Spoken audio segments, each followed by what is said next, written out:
संपत कप्ता नाम के दो चोर रहते थे जो दूसरे गांव में जाकर चोरियां करते थे, लेकिन अपने गांव में बहुत शरीफ बनकर रहते। एक दिन वो घने पेड़ के नीचे आराम कर रहे थे कि तभी पालमपुर गांव के हरिया और बंसी उस पेड़ के पास आकर एक दूसरे से बातें करने लगे। अरे बंसी भैया, सुना है कल मुखिया जी की बेटी की बारात शहर से आ रही है, क्या तुम्हारे पास दावत आई है क्या? हाँ हरिया भैया, मेरे घर तो आई है, तुम्हारे घर पर आई है क्या?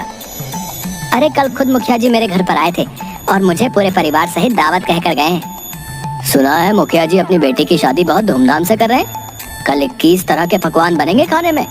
मैंने भी कुछ ऐसा ही सुना है।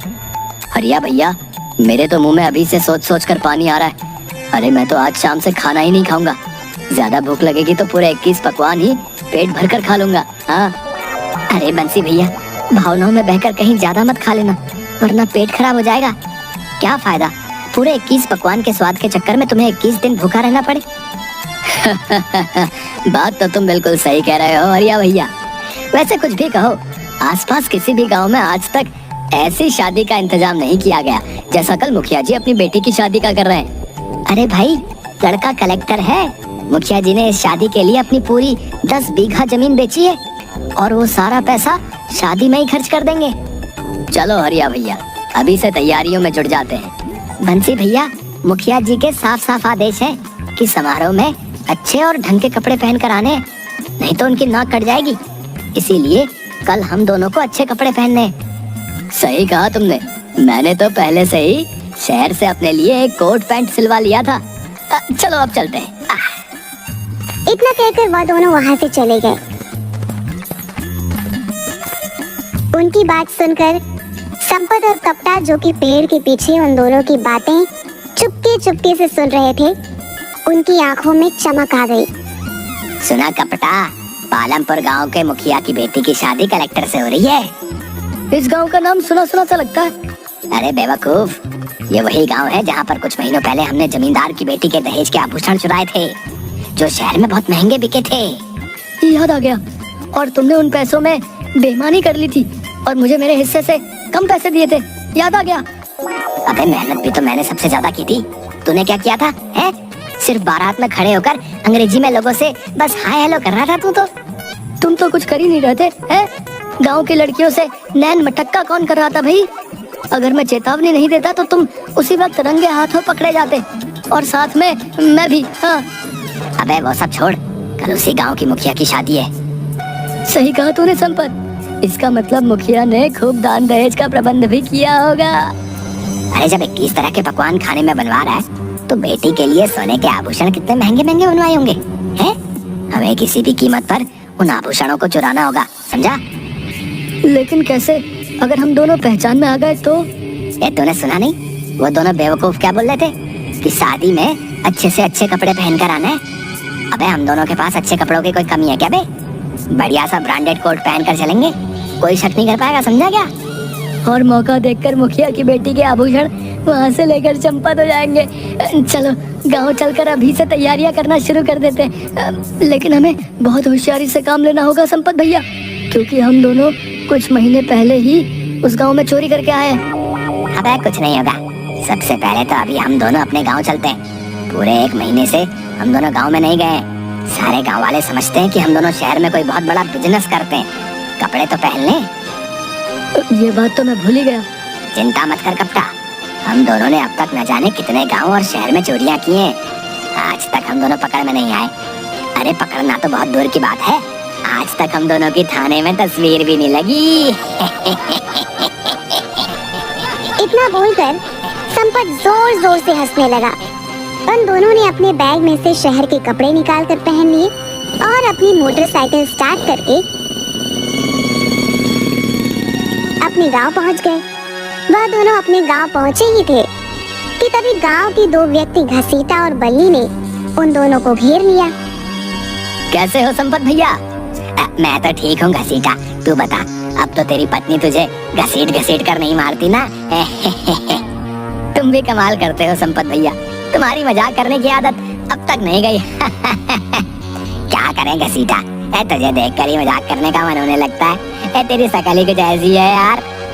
अरे वो सब छोड़ो संपत भैया, ये बताओ, मैंने सुना है कि शहर में मेट्रो रेल बहुत अच्छी बनी है। अरे बेवकूफ, वो मेट्रो रेल नहीं, वो मेट्रो होती है, मेट्रो। अरे हमारे लिए तो मेट्रो और मेट्रो क्या फर्क है भैया, हैं? अच्छा संपत भैया, मैंने सुना है मेट्रो रेल में बहुत सुंदर सुंदर कन्याएं भी नृत्य करती हैं भैया। हाँ बल्ली, शहर के लोग थोड़े खुले मिजाज के होते हैं। अरे संपत भैया, कभी हमें भी ले चलो ना अपने साथ एक बार शहर, हम भी एक बार अपनी आंखों से मेट्रो रेल का नजारा कर लेंगे और इसी बहाने अमिताभ बच्चन जी का घर भी देख लेंगे। अबे बेवकूफ आदमी, मेट्रो ट्रेन दिल्ली में और अमिताभ बच्चन का घर मुंबई में है। ये क्या बात कर रहे हो संपत भैया, हम तो पिक्चर में देखे थे कि अमिताभ बच्चन मेट्रो रेल में सवार होकर अपने घर जाता है। अरे वो पिक्चर होती है बेवकूफ, अब मैं तुझे कैसे समझाऊं? यहाँ से निकल ले, नहीं तो ये दोनों उल्टी सीधी बातें करके हमारा दिमाग खराब कर देंगे। ठीक है बल्ली और घसीटा, हम दोनों चलते हैं। अगली बार हम तुम दोनों को अपने साथ शहर जरूर ले जाएंगे हैं और तुम्हें मेट्रो रेल जरूर दिखाएंगे हैं। इतना कहकर संपत और कप्ता वहाँ से चले गए। कप्ता संपत के घर के नजदीक जाकर बोला, 1 घंटे बाद मैं आपको आपके घर पर बुलाने आ जाऊंगा, तैयार है ना? क्यों, तू घर के अंदर नहीं आएगा क्या? अबे मुझे पागल कुत्ते ने काटा है क्या जो मैं तेरे घर पर आऊंगा? तेरी पत्नी कम सीआईडी ज्यादा लगती है यार। जैसे ही तेरे घर के अंदर घुसता हूँ सवालों की बौछार शुरू कर देती है। मुझे तो समझ में नहीं आता संपत कि तू अपनी पत्नी को झेलता कैसे? ए धीरे बोल कप्ता है, धीरे बोल, किसने अगर सुन लिया ना तो वो मेरी बैंड बजा देगी यार। कप्ता हंसते हुए वहाँ से चला गया। संपत ने जैसे ही अपने घर के अंदर कदम रखा, उसकी बीवी कजरी ने उसे देखकर टर्राना शुरू कर दिया। आ गए कलेक्टर साहब, बहुत जल्दी याद आ गई तुम्हें अपनी पत्नी की। सही सही बताओ, 1 महीने कहाँ मुंह काला कर रहे थे तुम? कजरी, मुझे आए हुए अभी 5 मिनट भी नहीं हुए कि तुमने टर करना शुरू कर दिया। अरे इसी वजह से मैं यहाँ पर नहीं आता, बताओ। तो और क्या करूं, तुम्हारी आरती करूं? कितनी बार कहा है तुमसे कि मुझे भी शहर ले चलो, लेकिन नहीं, मुझे ले जाने के नाम पर तुम्हारी नानी मर जाती है। अरे उन्हें तो मरे हुए सालों हो गए। मैं तुम्हारी एक नहीं सुनूंगी। इस बार मैं तुम्हें तुम्हारे दोस्त के साथ अकेले नहीं जाने दूंगी। मैं भी तुम्हारे साथ शहर चलूंगी। गांव वाले मुझसे तरह तरह के सवाल करते हैं, क्या क्या तुम्हारे पति शहर में ऐसा कौन सा बिजनेस करते हैं?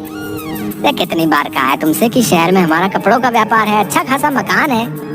तो उस मकान की एक फोटो ही दिखा दो पतिदेव। आज तक तुमने तो उसकी एक तस्वीर तक नहीं दिखाई।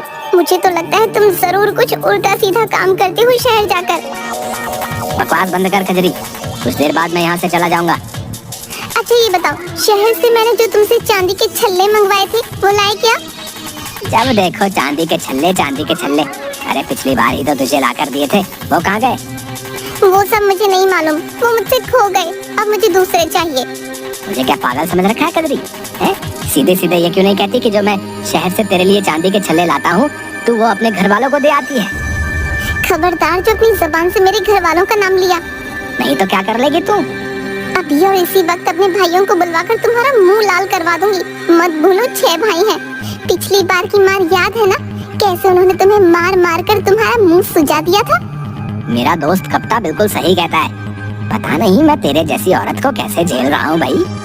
खबरदार जो तुमने उस कलमुही करम जले दोस्त का मेरे सामने नाम लिया, निठल्ला कहीं का।